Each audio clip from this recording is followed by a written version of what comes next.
Stocks வாங்கி விற்று தலைவலியோடு இருக்கிற இன்வெஸ்டராக நீங்கள் இருக்க வேணாம்னு நினைக்கிறீங்களா? மியூச்சுவல் ஃபண்டில் தாராளமாக நீங்கள் இன்வெஸ்ட் பண்ணலாம். 1 கோடி என்ற இலக்கை அடையலாம். சில ஆயிரம் சம்பாதிக்கக்கூடிய ஒரு முதலீட்டாளராக நீங்கள் இப்போ இருந்தாக்கணும். லட்சங்களை கடந்து 1 கோடியை நீங்கள் எட்ட முடியும். மைல்ஸ்டோன்ஸ் 12 அதற்கான ஒரு இடம் தான். அது உங்களுக்காக தான் உருவாக்கி இருக்கும். இந்த பிளாட்ஃபார்ம் மூலமாக நீங்கள் நிச்சயமாக 1 கோடி என்ற இலக்கை அடைய முடியும். ஒவ்வொரு மைல்களாக கடந்து 1 கோடி உங்களுக்கு வந்து சேரும். கீழே உள்ள ஃபார்மை ஃபில் பண்ணுங்க, M2W சேருங்க, நிம்மதியாக இன்வெஸ்ட் பண்ணுங்க.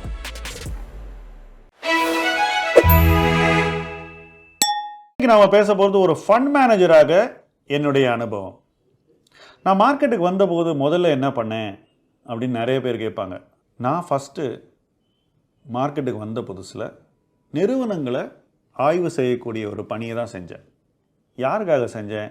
எனக்காக மட்டும் செஞ்சேன். ஸோ நான் யாருக்கும் வேலை பண்ணல, எந்த கம்பெனிலையும் போய் சேரலை.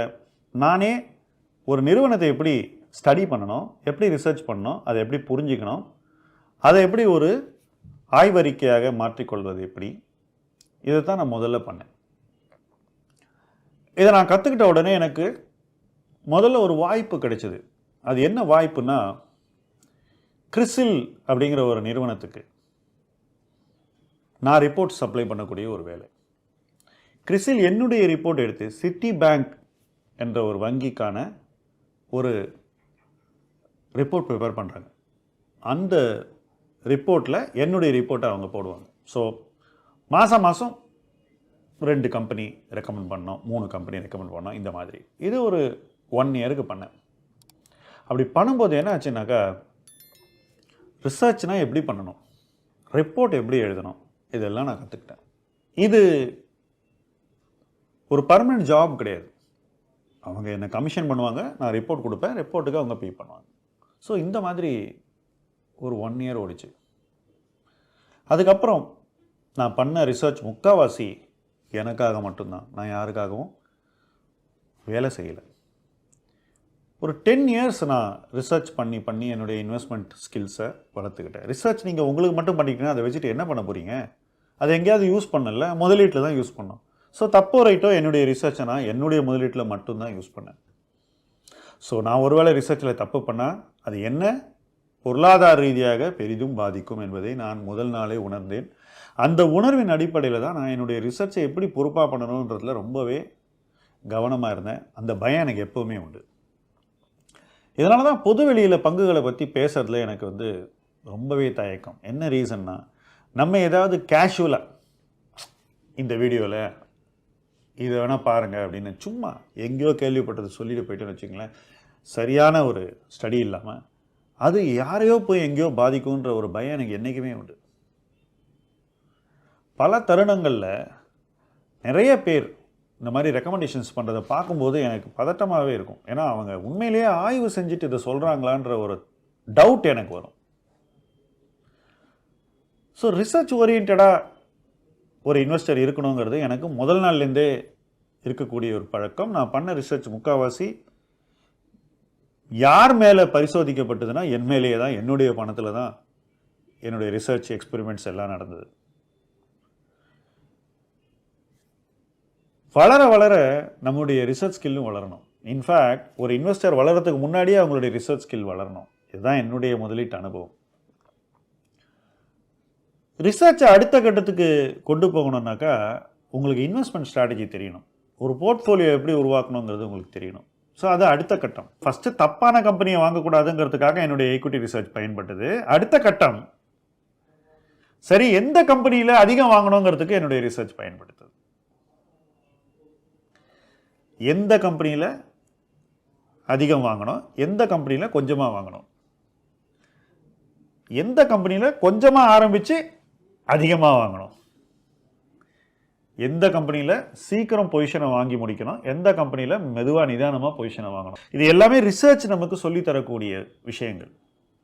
ரிசர்ச் நீங்கள் அடுத்த கட்டத்துக்கு எடுத்துக்க போனால் இதை கற்றுக்கணும். நிறைய சந்தர்ப்பங்களை நான் பார்த்துருக்கேன், ரிசர்ச் அனலிஸ்ட்டுக்கு இது தெரியாது. அது தெரியாமலே அவங்க ரிசர்ச் அனலிஸ்ட்டாக ரொம்ப நாள் காலம் தள்ளுவாங்க.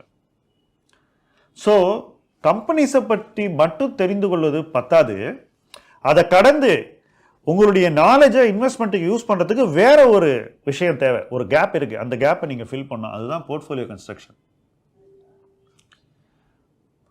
போர்ட்ஃபோலியோ கன்ஸ்ட்ரக்ஷனுங்கிறது கலைங்க, அது ஒரு சயின்ஸ் கிடையாது, முழுக்க முழுக்க கலை. ரிசர்ச்சுங்கிறது நம்ம வந்து சயின்ஸுக்கு கீழே கொண்டு வரலாம். ஏன்னா நிறுவனங்கள், தொழில்கள் அதை ஆய்வு செய்வதுங்கிறது ஒரு முறை, அந்த முறையில் நீங்கள் வரலாம். ஆனால் அங்கேருந்து நீங்கள் வந்து ஒரு முதலீட்டாளனாக மாறும்போது அந்த இடத்துல வந்து அந்த சயின்ஸுக்கு மேலே ஆர்ட் வருது. ஒரு கலை உணர்வு உங்களுக்கு இருக்கணும். எதை எப்படி செய்யணுன்ற ஒரு நுட்பம் உங்கள் மைண்ட்லேருந்து தான் அது வரணும். அந்த ஆர்ட்டை லேயர் பண்ணும்போது ஒருத்தர் வந்து ஒரு ரிசர்ச்சர்லேருந்து ஒரு மேனேஜராக மாறுறாரு. அந்த இடத்துல தான் நீங்கள் வந்து ஒரு போர்ட்ஃபோலியோ மேனேஜராக மாறுறீங்க. நீங்கள் உங்கள் ஒரு போர்ட்ஃபோலியோ மேனேஜ் பண்ணாலும் நீங்கள் ஒரு போர்ட்ஃபோலியோ மேனேஜராக ஆகணும். அதில் சாய்ஸே கிடையாது. ஸோ இது எதுவுமே என்னை பொறுத்த வரைக்கும் ஒரு ஹாபியான விஷயம் இல்லை. இது எதுவுமே என்னை பொறுத்த வரைக்கும் விளையாட்டாக செய்கிற விஷயம் இல்லை. இது எதுவுமே சும்மா கொஞ்சம் காசு பார்க்கறதுக்கான ஒரு விஷயம் இல்லை. சைடில் பணம் சம்பாதிக்கிறதுக்கான ஒரு யுக்தி இல்லை அப்படின்னு நான் உறுதியாக சொல்வேன். என்ன சார் இப்படி பொட்டுன்னு சொல்லிட்டீங்க அப்படின்னு நீங்கள் கேட்கலாம். இந்த விஷயத்தை செஞ்சால் இப்படி செய்யணும், இல்லைன்னா செய்யக்கூடாது. இந்த ரெண்டு கட்டான செய்யும்போது நம்ம தவறுகள் செய்ய ஆரம்பிச்சிருவோம்.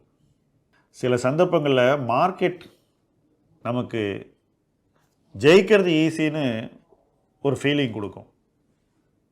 அதுக்கப்புறம் திடீர்னு நம்மளை கவுத்துரும். பாஷா படத்தில் ரஜினிகாந்த் சொல்லுவார், நல்லவங்களை ஆண்டவன் சோதிப்பான் ஆனால் கைவிட மாட்டான், கெட்டவங்களை சோதிக்க மாட்டான், திடீர்னு கை விட்டுருவான்னு. யோசித்து இன்வெஸ்ட் பண்ணுறவனை எப்போவுமே மார்க்கெட் சோதிக்கும் ஆனால் கைவிடாது.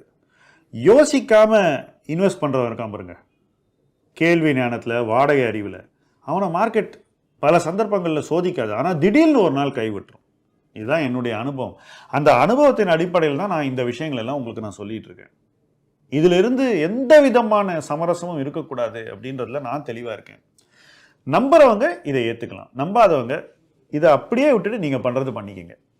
நான் அதை பற்றி எதுவுமே சொல்லலை.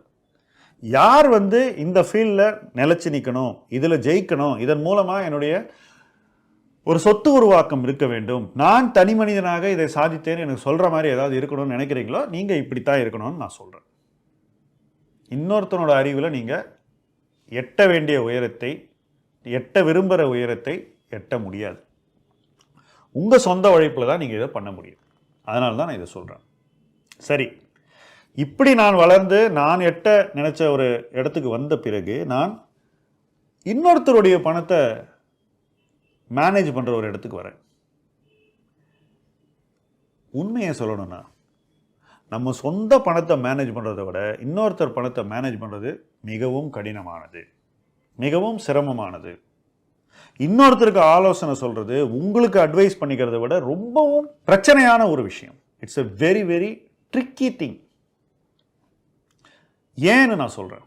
நம்ம ஒரு ரிஸ்க்கை எப்படி ஹேண்டில் பண்ணுறோமோ இன்னொருத்தர் அதே மாதிரி அதை ஹேண்டில் பண்ண மாட்டாங்க. நம்ம எவ்வளோ ரிஸ்க் தாங்குவோமோ அதே அளவு ரிஸ்க்கை இன்னொருத்தர் தாங்க மாட்டார். ஒன்று நம்மளோட அதிக ரிஸ்க் தாங்குவார், இல்லை குறைவாக தாங்குவார். அதே லெவலில் தாங்குவார்னு எப்படி சொல்ல முடியும்?